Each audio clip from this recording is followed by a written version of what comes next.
Hi, good evening, everybody. It's good to see everyone.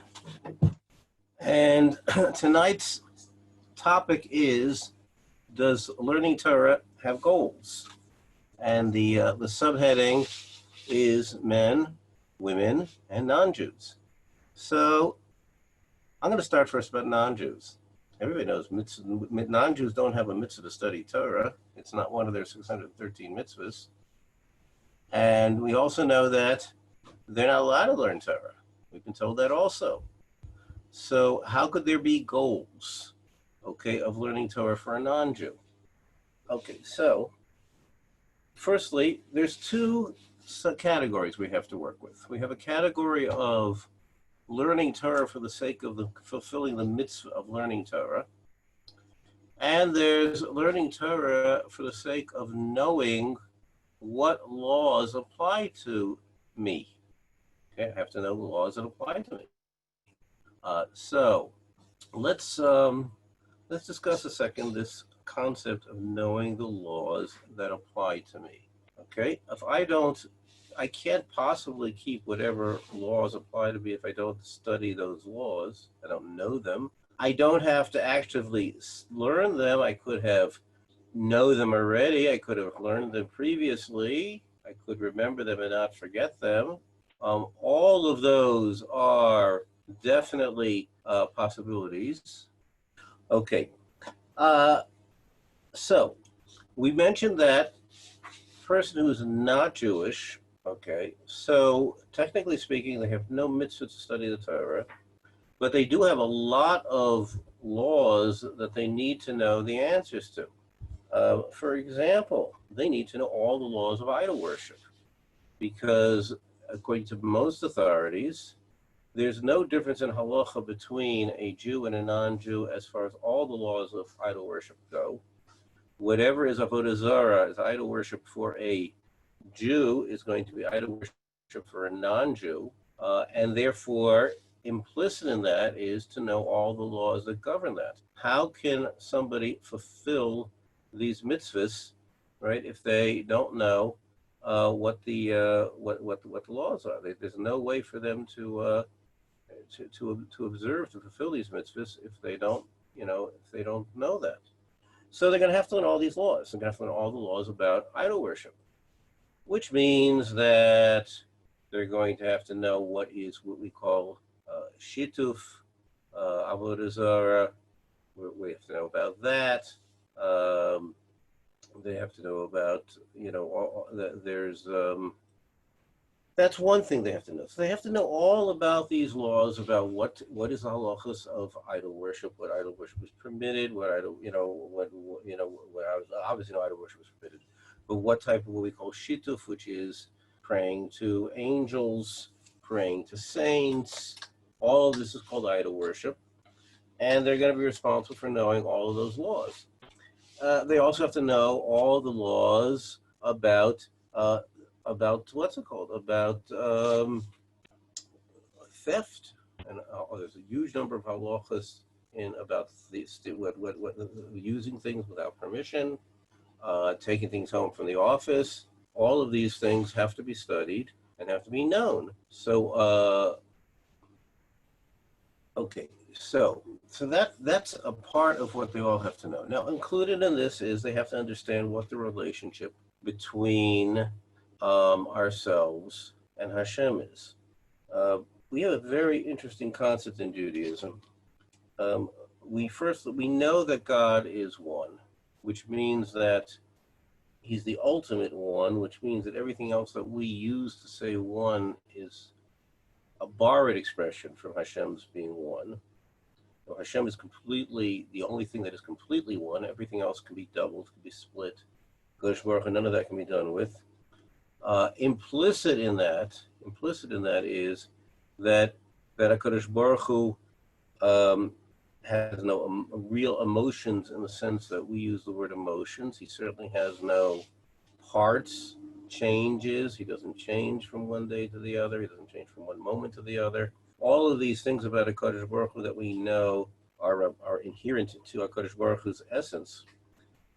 At the same time, we have this interesting, shall we call, conflict to it, that we have the idea that we have what's called a personal God. A personal God means that I have a relationship with HaKadosh Baruch Hu. I can develop a close relationship with HaKadosh Baruch Hu. He's part of my life. I talk to him. I listen to him. Okay. We have communication. We have emotional relationships with him.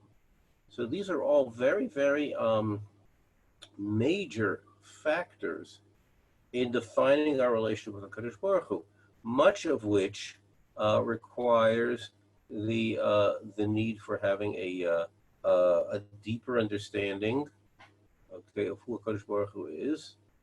Okay, all of this is part and parcel of that relationship.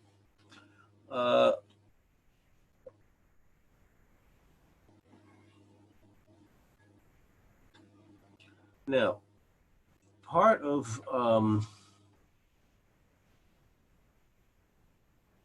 so what about to just touch on something and we'll get back to this point. Non-Jews have a law of theft is one of their mitzvahs. One of their mitzvahs is called dinim. And what is involved in dinim? Dinim means keeping civil law. Does civil law require them to have a sense of what halachic civil law is, what we call chush and mishpat? If that's true, we've just assumed that non-Jews have to have a huge amount of knowledge of halachic literature. If we assume so, it happens to be it's a disputed point in halacha. There are poskim who do hold this way, and according to them, a non-Jew is required to observe civil law according to halacha.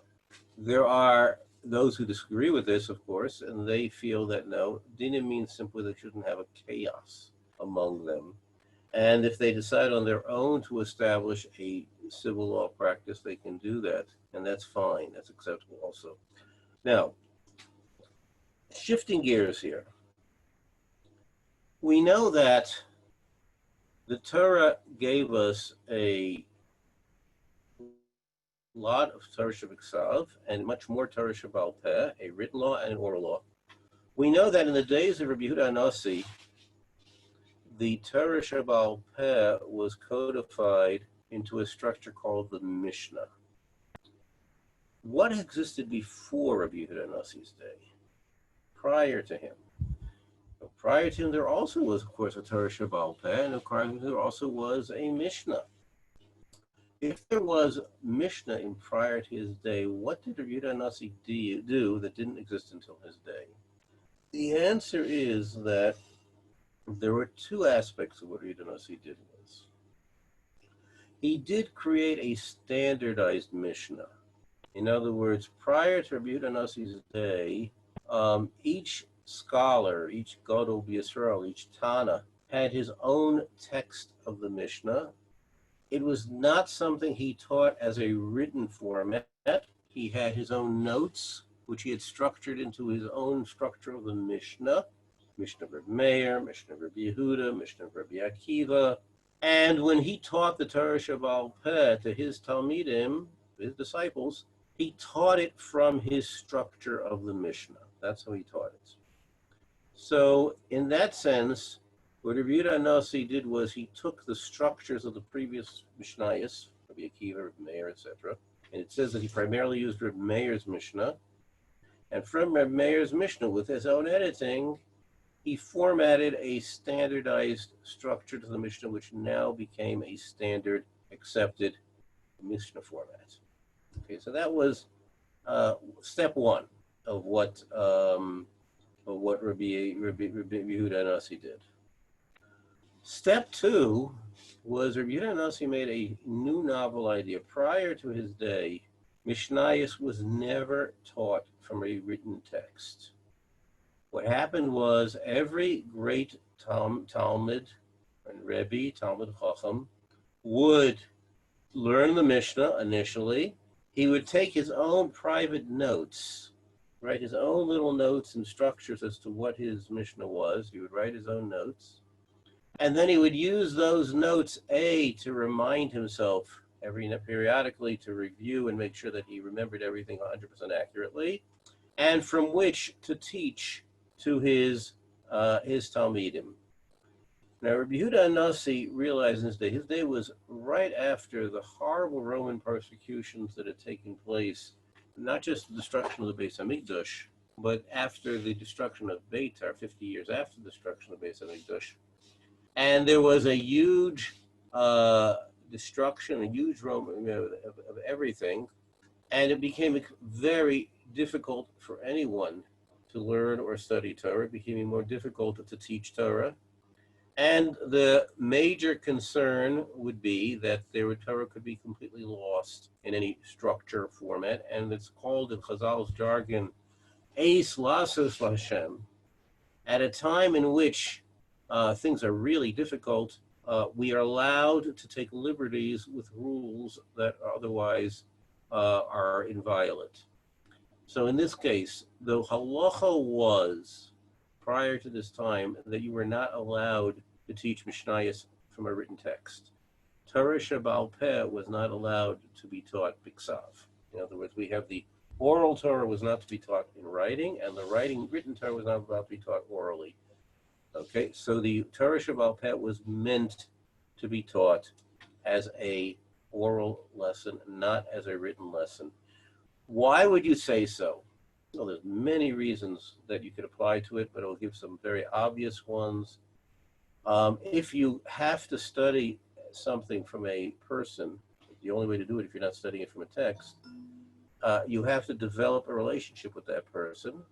You have to be there. You have to carry out. There's a huge amount that you can learn from seeing him and hearing it from him directly that you won't gain if it's done in writing.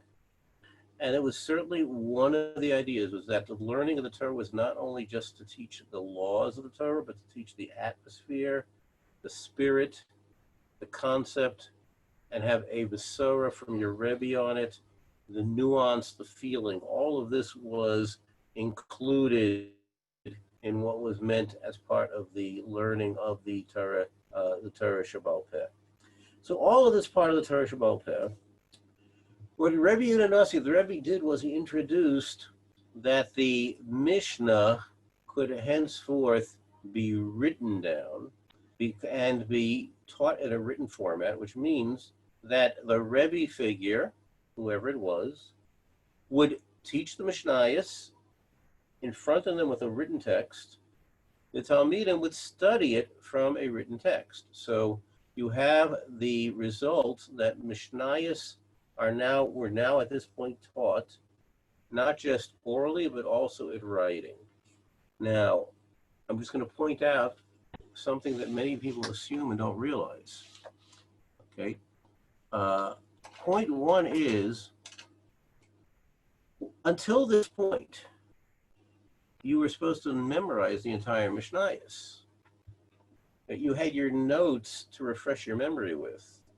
But the assumption was that you would know the entire Mishnah Ba'al Peh, orally, right, without any written format.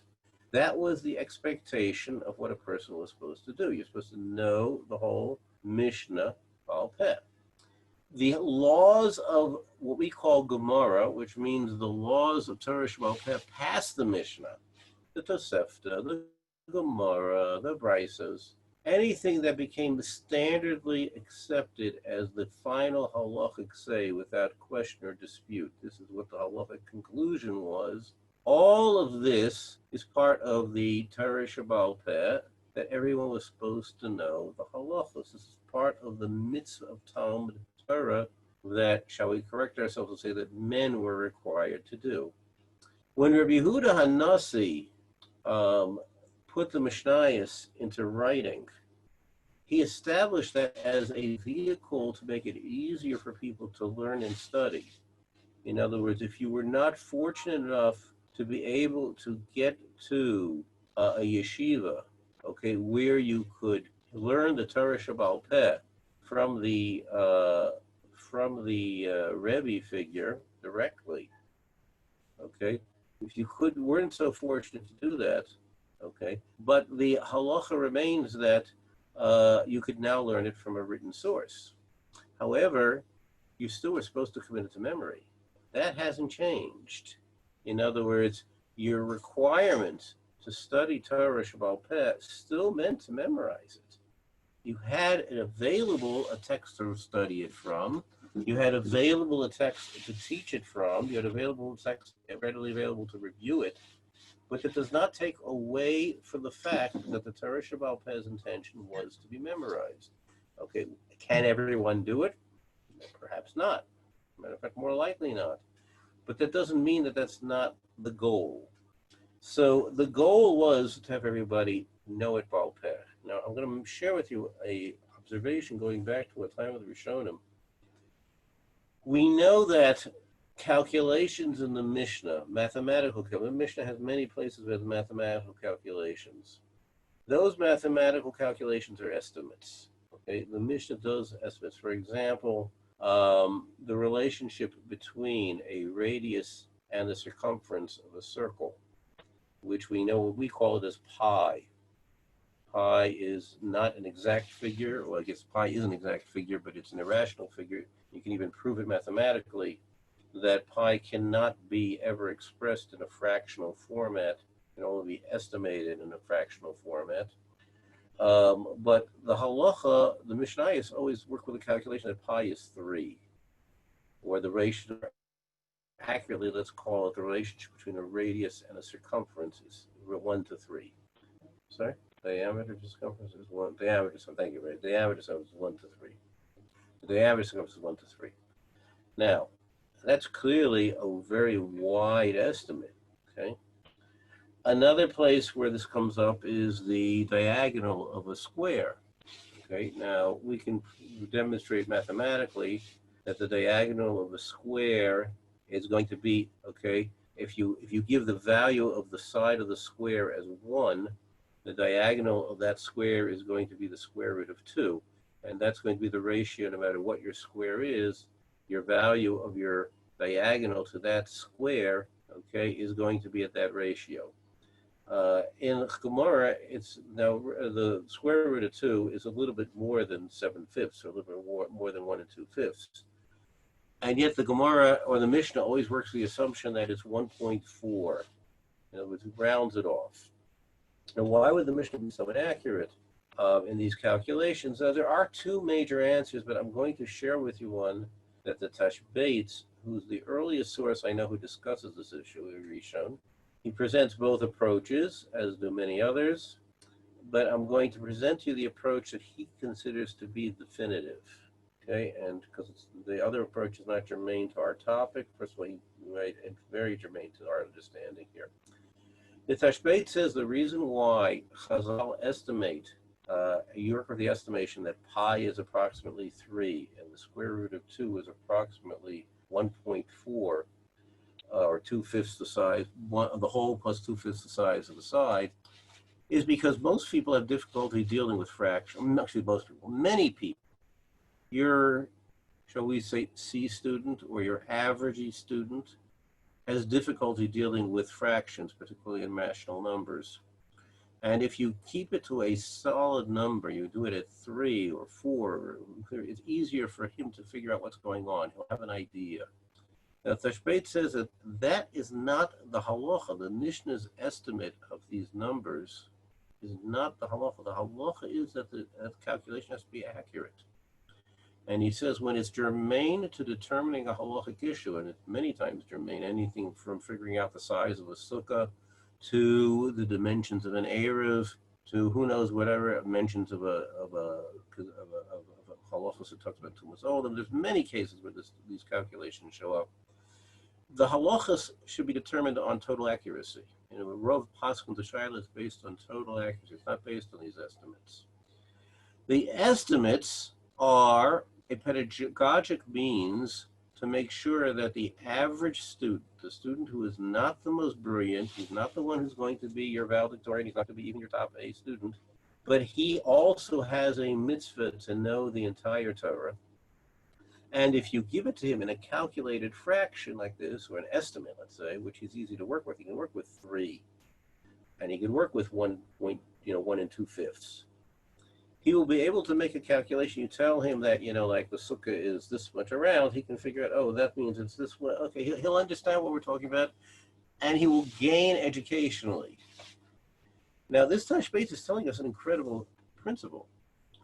He's telling us that the halachas of Torah Sheba'al Peh, okay, are, even after the Mishnayos was given, even after Mishnayos is written down, even after everybody's supposed to memorize the Mishnayos, they are meant to accommodate every Jew or every male Jew to understand all that halacha to the extent that he can.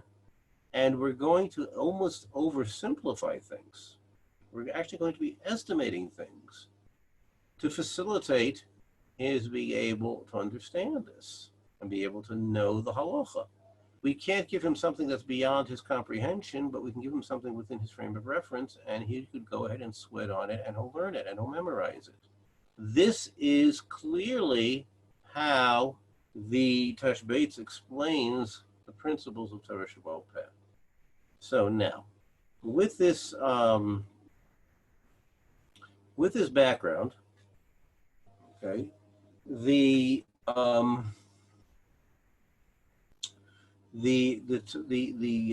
format, okay, of Torah Sheba'al Peh means that we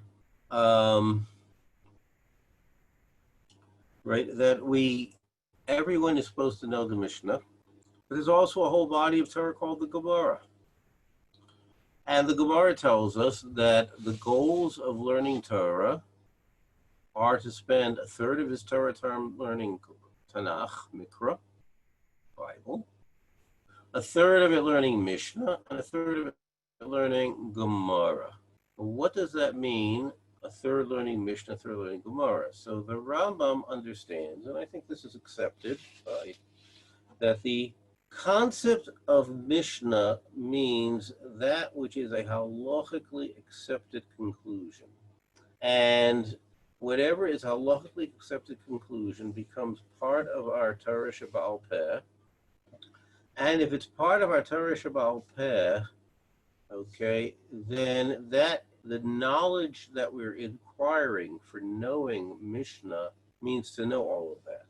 In other words, we've just expanded it from just knowing the statements of the Mishnah, the words of the Mishnah, and we've really modified it not to know the exact words of the Mishnah, but to know the laws of the Mishnah. But not only the laws of the Mishnah, also any law that in the Gemara's time was accepted, or even post-Gemara time, if something became accepted, halachic conclusion. So that's all included under Mishnah. So what is Gemara? Gemara is attempting to understand the Mishnah. 1 second.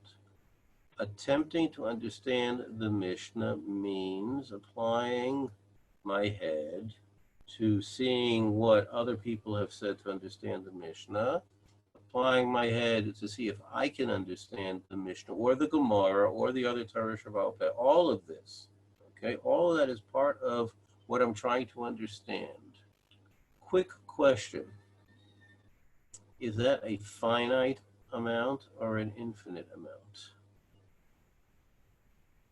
Okay, we'll think about it for a moment and we'll realize that we're talking about an infinite amount.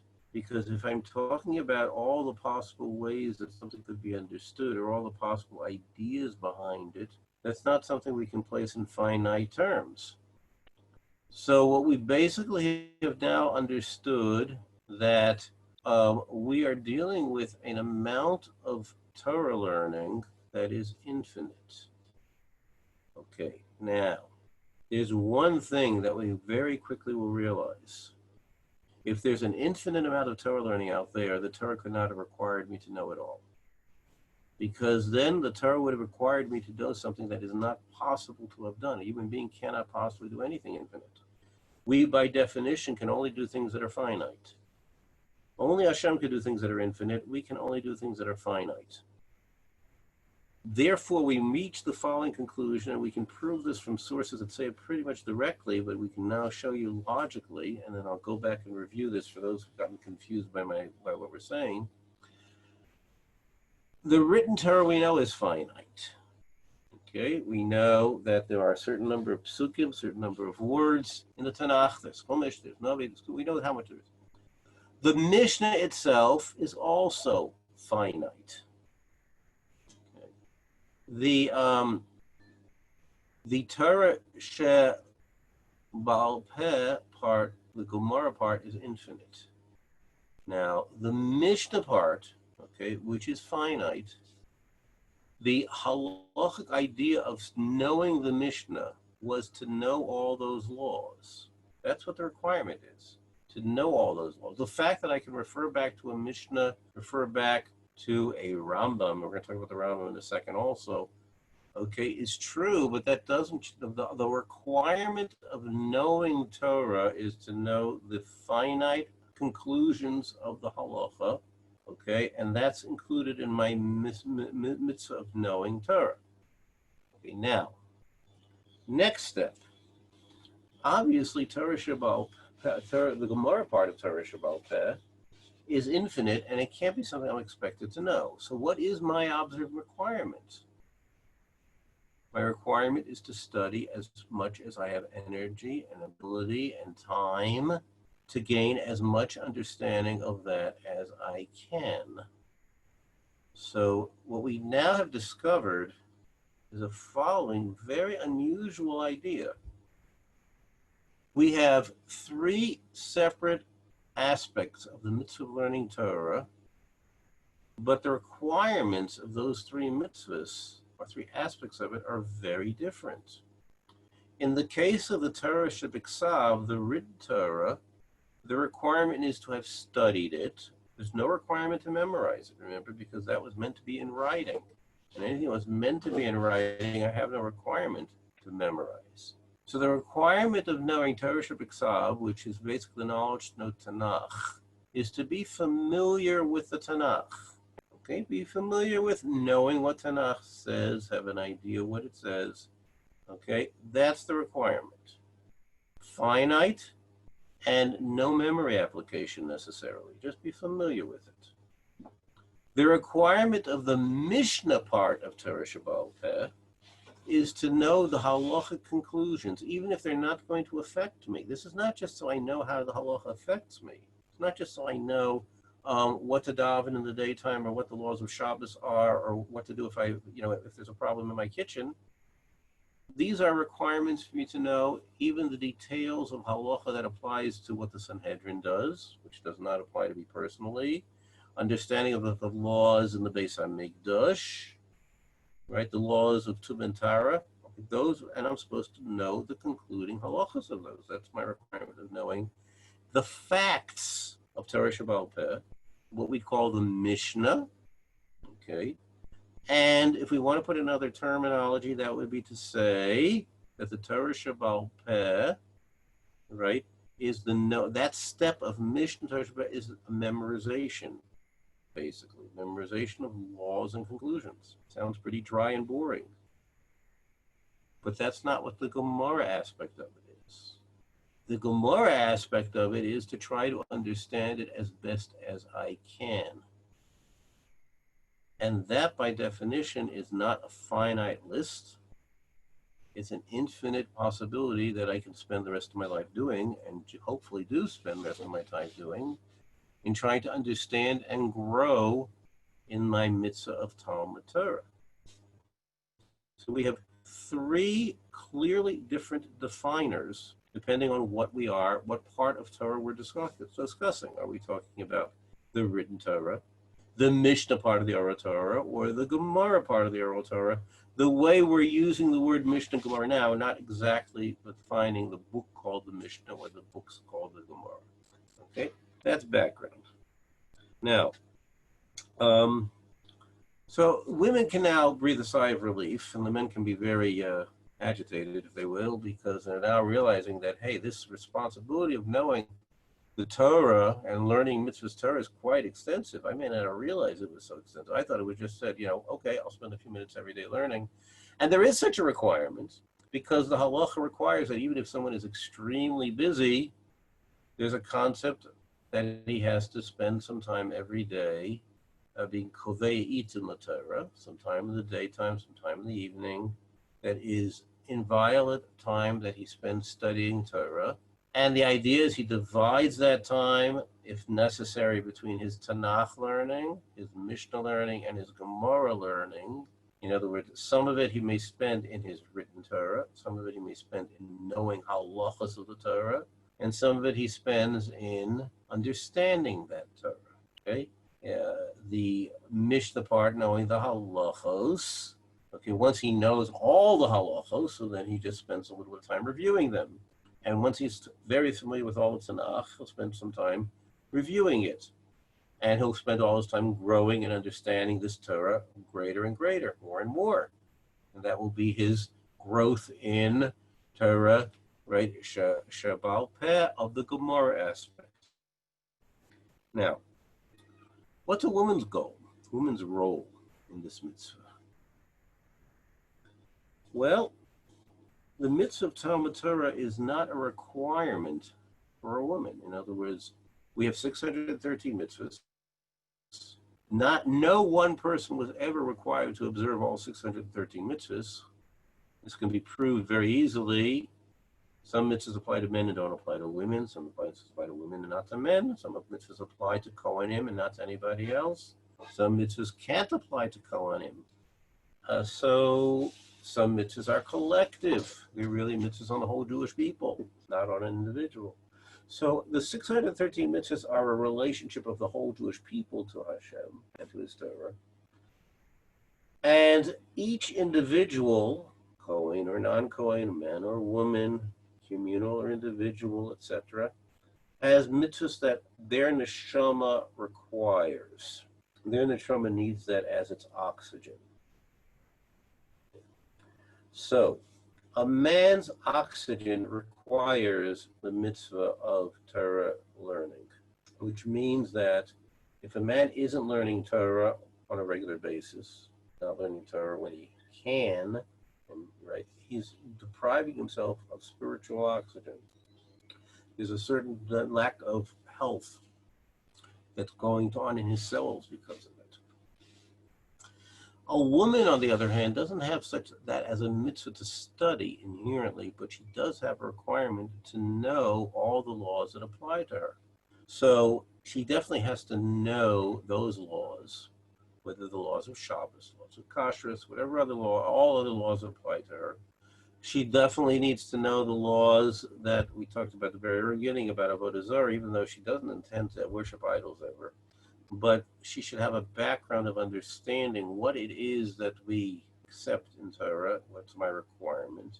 It also includes an understanding of basic hashkafa, what is the correct Torah viewpoint on certain factors that come up, what is the viewpoint on this or that, or etc. All of this is part of what the Torah is included. But a woman doesn't have it as an objective mitzvah, one of her 600 mitzvahs that she's required to observe. Therefore what? The therefore is the following. Assuming that a woman knows all the laws of the mitzvahs that apply to her, right, and she has a fully developed sense of how to observe her mitzvahs in the proper full capacity of what that is, what requires her, what her belief system is, how to grow, her sense of habitachon, of how she relates to Hashem. A tall order when you get to realize that the mitzvah bitachon means that although I have to constantly do things to make sure that I, let's say, earn a living or take care of my health, but all that I do is really nothing. It's only going through the motions. And that Hashem set up the world in a way that I go through the motions of all these things. At the same time, I have to realize that what I'm actually accomplishing is nothing, and this is just a mechanical act. That's a difficult one for people to absorb, but that's part of what I want to do when I grow and develop. Okay, so all of that is included in when a woman is observing, right, her mitzvah of learning Torah. It's all included.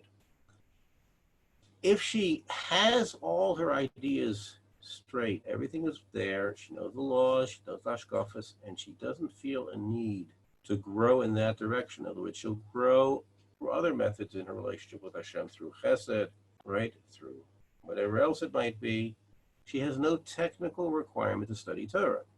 So therefore, a woman who didn't set up a time to learn Torah every morning and evening is not depriving her soul of any oxygen. Her souls can thrive fine. It's not one of the mitzvahs that apply to her. On the other hand, the mitzvah of prayer, of tefillah, which applies to men and women equally, at least the Torah requirement of those who hold the Torah requirement, if someone's not davening, then their soul is being deprived of a different form nutrient that it needs. Whether we want to call it oxygen, or we want to call it protein, whatever it is we want to call it, but that's a nutrient that we need to survive. Our soul needs that nutrient. So everyone has that need, and everyone needs to have that part of their part of their nutrients for their system.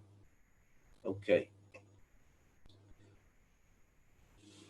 I'm going to talk about an interesting phenomenon. We talked a little bit about the non-Jews' relationship in Torah. We talked about that a non-Jew, his mitzvah is not like a man's. He has no one. In other words, he has mitzvahs in Torah, the Zion mitzvahs b'nei Noach, which are headings of mitzvahs that apply to all of mankind. Noahides, all of mankind. They're really not 7 mitzvahs, they're 7 headings of mitzvahs, probably about 30 mitzvahs. And they govern what he has to do to be a moral and ethical person, and the fact that he has to accept that there's a God in the world. He has to accept that God commanded mankind concerning these responsibilities. It's not just because he's a moral, ethical person, but he also has to believe in mores and ethics as something that God commanded through the Sinai experience, even though he knows that the Jews had the Sinai experience, but that the non-Jews also have to accept their requirements and their relationship with Hashem through the Sinai experience. Okay, that's all part of what the Ben Noach has to do. And then the Ben Noach, as we're aware, Judaism is the only religion I know of that doesn't claim to have a monopoly on heaven. You can be non-Jewish, do what the Torah requires you to do, and you'll get into heaven as a non-Jew. Okay, that's through the concept, right, of Zion mitzvahs b'nei Noach. There's no mitzvah of Talmud Torah in the Zion mitzvahs b'nei Noach. So on that extent, he's closer to a woman than to a man, in that he has no requirement to study Torah, but he does have a requirement to know the laws that apply to him, and in that way, just like a woman. And a lot of what we talked about, he has the same responsibility. In other words, his understanding of what God is, his understanding of who God is, how we relate to God, how God relates to us, how the world and our relationship. I'm unaware why a non-Jew has any difference in any of that to a Jew. And therefore, all of the above, that whole area that we've talked about, he would be on the same level in terms of having to know it. Okay, he also obviously has to know the laws. No, he does not have to know the laws of Shabbos or Kashrus. And when we get to those areas, we say that he's not allowed to, because study of the Torah in the areas that he's not obligated to observe is considered that he's stealing something that's not his. It's part of the special relationship that Hashem has with the Jewish people, and he's infringing on that if he goes and decides to study part of the Torah that is not his requirement. Another area that is important for him to know is not to create new mitzvahs of his own. In other words, Hashem gives us all our mitzvahs. We know that. Okay, we know that Hashem gives us mitzvahs. We're not to create new mitzvahs. People start creating new ideas and new obligations. First of all, it takes away from anything, but it means that all the laws and mitzvahs we observe is not because Hashem told us, not because it's part that we need to nurture our neshama, and not because it's to build a relationship between our Hashem and ourselves, but it's an ego trip. We are smart enough and great enough, and we're going to do all this building. That's a real ego trip. That's very, very distressing, that your person relates to Hashem as an ego trip. So therefore, creating our own mitzvos, which are not part of what the Torah told us to do, and I'm not talking about where Chazal followed what the Torah said, that under certain circumstances you should create mitzvahs, but someone who goes about on his own and says, I'm going to create my own mitzvah, that is definitely a shortcoming. It's a big avla, I will say. It's a big destructive behavior, because it shows that the mitzvahs he's keeping are not being kept because of Hashem's commands. Now, in the instance of a non-Jew, there's even a more interesting thing. Some of the mitzvahs, particularly it says Shabbos, it says he's not allowed to observe. Now, that's interesting because men have their mitzvahs they have to keep. Women have their mitzvahs they have to keep. But a woman can observe the mitzvah that a man keeps. She's not obligated to. A woman can study Torah. She fulfills mitzvahs Talmud Torah. If she does something that has nothing to do with anything she needs to know, she's fulfilling the mitzvah of Talmud Torah. Just doesn't have to do it. Just as she can eat in the sukkah, or that's a mitzvah she's not obligated to do, etc. And a non-Jew can also do mitzvahs that he's not obligated to do. He can fulfill these mitzvahs should he want to. According to most opinions, there's nothing wrong with his doing it. I don't think anybody holds that in general it's wrong. Some hold he's not fulfilling anything, some hold he is fulfilling something. But but that he can do it except for Shabbos and except for studying Torah. These two mitzvahs, we were told, he's not allowed to do. He studies Torah, he's infringing on Jewish rights. When he keeps Shabbos, he's infringing on Hashem's definition to him, right, that Shabbos doesn't exist for a non-Jew. Now, here is where we get to a fascinatingly interesting aspect of the question. We're well aware of the famous story of Hillel, where 3 different non-Jews came to him, each one of them with his very interesting quest. They first went to Shammai. One of them wanted to become the Kohen Gadol. One of them wanted the whole Torah to taught him on 1 foot. Okay, let's take the one who said that I want to keep the Torah on the condition that I'll become the Kohen Gadol. So he comes to Hillel, and he tells Hillel, I would like you to convert me to Judaism on condition that I'll become the Kohen Gadol, and Hillel accepts him. As Tosfos and Rishonim explain, Hillel saw that this person was indeed sincere, and that with properly taught Torah, he would want to keep Torah for the proper reasons. And the fact that he seemed to be way off base, just be the equivalent, if you think about it, a guy knocks on the door of the Vatican and says, listen, I'll become a Catholic if you make me Pope. This is exactly what he's requesting. That's a pretty bizarre request on any of them. Everybody realizes that that's bizarre to make such a request. Yet Hillel accepted this fellow and said, okay, I will accept you. Okay, now, here's the intriguing question. This question is asked by early Achronim. Did Hillel accept him as a convert immediately and go through the Geirus procedure with him immediately before he knew any of the Torah? And then after he accepted his conversion, then taught him Torah? Or did Hillel say, listen, I'll accept you in my conversion classes, right? And now you'll study Torah. And after you've finished studying Torah, we'll go through the finishing procedure with you. Now, there are disadvantages with both approaches in terms of trying to understand commonsensically. There's disadvantages with both approaches. And with one approach, the difficulty is, if this guy is so off base, how are you making him Jewish at this stage? On the other hand, right, how can you teach Torah? We just finished saying the halacha is that you're not allowed to teach a non-Jew Torah. He's not allowed to learn Torah. You're not allowed to teach it to him. So how could you teach it to him? So among the major poskim, right, there are 2 approaches over here. One approach is that that Hillel did not teach him any of the Torah until he converted him. The conversion took place first. After the conversion took place, and this person obviously knew very little about what he was converting himself to, other than the fact that he was going to be doing what Jews do. And if he knew a little bit about what Jews do, then he could do it. And if he, whatever he knew, but that's it. And now he's going to study. So he'll become Jewish. And after becoming Jewish, now he's going to have to start studying what these laws are all about. Nothing until that time. Okay. There are those who disagree with this approach. The Maharsha is the major player who disagrees with this approach. And the Maharsha says, no. He was teaching him Torah first.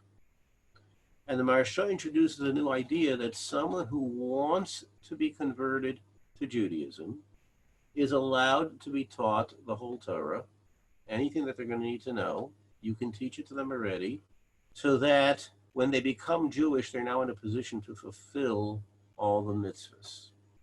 We've just changed drastically the definition of this mitzvah, of this halacha. Till we had the Maharsha on the scene, we assumed that the halacha was that you're not allowed to teach a non-Jew Torah except for the laws that he has an obligation to observe at this moment. But other than that, you can't teach it to him. Maharsha said, no, if he is a sincere convert and you decide that you think he will be sincere, which is what Hillel was researching when he met him. Hillel said, I believe this person is sincere. I believe that he is going to want to keep the whole Torah once it's presented correctly to him. You then can teach him the entire Torah. And he'll learn the entire Torah, all the laws, and become converted after he has completed his study program. Now, contemporarily, that is the accepted practice by everywhere that I know of. Every Besdin and Geras program for men and women that I know of follows this approach, that someone who wants to become Jewish, we teach them as much of the Torah as we can. We encourage them to learn it all. And when they finally have reached the level where they really, really know the mitzvahs and the Torah correctly, at that point, we go through a conversion procedure with them. Okay? That follows the Maharsha's approach. I'm just sharing with our audience that not everyone agrees with the Maharsha's approach, although, to the best of my knowledge, every Besdin involved in Geras today accepts the Maharsha's approach. So it's a halachic factor right now where we would say, this is what's halachically accepted. We do accept this approach, and that is definitely the common approach, notwithstanding, not everybody originally felt that way. Okay, let's put together what we've talked about for the last hour. We started with a question, which is, are there definitions of how much you're supposed to know of Torah, what you're supposed to study, how much you're supposed to know? Well, we now have a definitive answer of it depends. But we now have a better idea that it depends, and it depends is, well, men, women, non-Jews. For men, there is a requirement to know Kol HaTorah Kula, the entire Torah, but what does that mean, Kol HaTorah Kula? We can't possibly know Kol HaTorah Kula, it's infinite. So Kol HaTorah Kula has a definition. It means the accepted halachos that the Jewish people have accepted from the Mishnah, from the conclusions of the Gemara, from the conclusions of the Rambam or Shulchan Aruch. Whatever is accepted as a halachic conclusion has now become part of the body of the Torah Shebaal Peh. And when we say that the that the Torah required of man to know the Mishnah part of Torah, when they included in his knowledge of learning all of Torah Shebaal Peh, which means the halachic conclusions. Now, when the Rambam wrote his work called the Yad HaChazakah, okay, what he called it the Mishnah Torah, which is his halachic conclusions. This was, without any question, reading the Rambam carefully, you'll see that this was his interest, his conclusion. What he wanted to do was to present a easy to read, relatively speaking, work which has the conclusions of the Torah Shebaal Peh, among which was to know that here you have a vehicle whereby you can learn all the laws of the Torah Shebaal Peh, that the halachic requirement of knowing Kol HaTorah Kula mandates and requires. There's also halacha, which we're not going to belabor now, which is that the Sanhedrin's responsibility, when there was a Sanhedrin, one of the responsibilities of the Sanhedrin was to teach what is part of that Torah called Mishnah, to define it, teach it, okay, and incorporate it, and that was part of the requirement.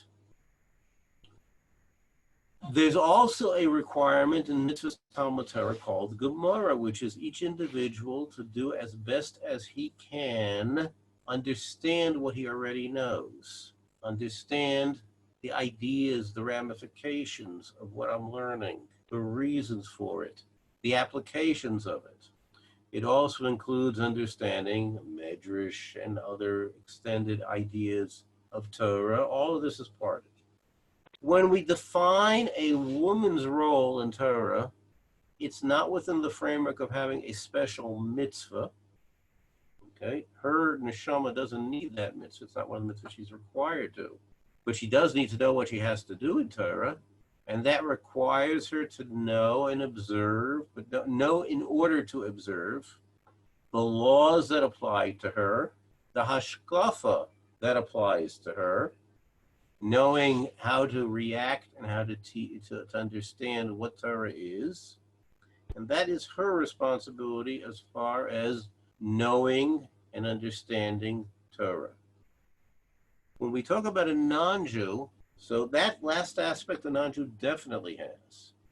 He has to know what are his responsibilities as a bid Noach, what that belief system it requires him to believe in, what laws and mitzvahs it requires him to observe, and that he has to know. And there's quite a bit there that he has to know as a result. Quite a bit. But in addition to this idea of knowing what he has to know, if he wants to become Jewish, okay, is he allowed to study more? After all, we said that the two mitzvahs he's not allowed to observe are Shabbos and Talmud Torah. You know, it's Torah only to what he needs to know, and beyond that, not. And Shabbos, he has to make sure every Shabbos to not observe it. Better put, to desecrate it at some point in the course of Shabbos, at least, minimally. So we see in this a dispute based on how to understand a story of the Gemara that we're all familiar with, story of Hillel, and a dispute as to whether when Hillel brought in these ger, and when any ger, he or she is brought in to keep the Torah and mitzvahs, at what point do we start teaching them the Torah that is not part of their requirements? Do we start teaching them from the time at which we've decided that they really are sincere and they really mean that they want to go through gerus? And we begin at that stage to teach them everything they will need to know? Or do we at that point only teach them what they need to know as a non-Jew, the mitzvahs, and they go through a gerus first based on their sincerity, and subsequently we're going to teach them the rest of Torah after their gerus? As we mentioned earlier, accepted practice today is that someone who wants to study for gerus and is indeed sincerely moving in that direction, that we start teaching them all the halachos of Torah at that stage, even though many of these mitzvahs are not, the mitzvahs and the laws that don't apply to them. Anyway, that's our background. Next week we will continue. Next week is a fantastically interesting topic. Why don't I use that hechsher? Okay, as we will somewhat find out, the answer isn't as simple as we think it is going to be, but I'm sure most of us know that we use this hechsher and we don't use that one because, well, that's what my friends do, or that's what my rabbi told me, right? Or that's what I grew up doing, but shouldn't we find out a little bit more what it's all about? Have a great week, everyone. Please keep safe and keep healthy.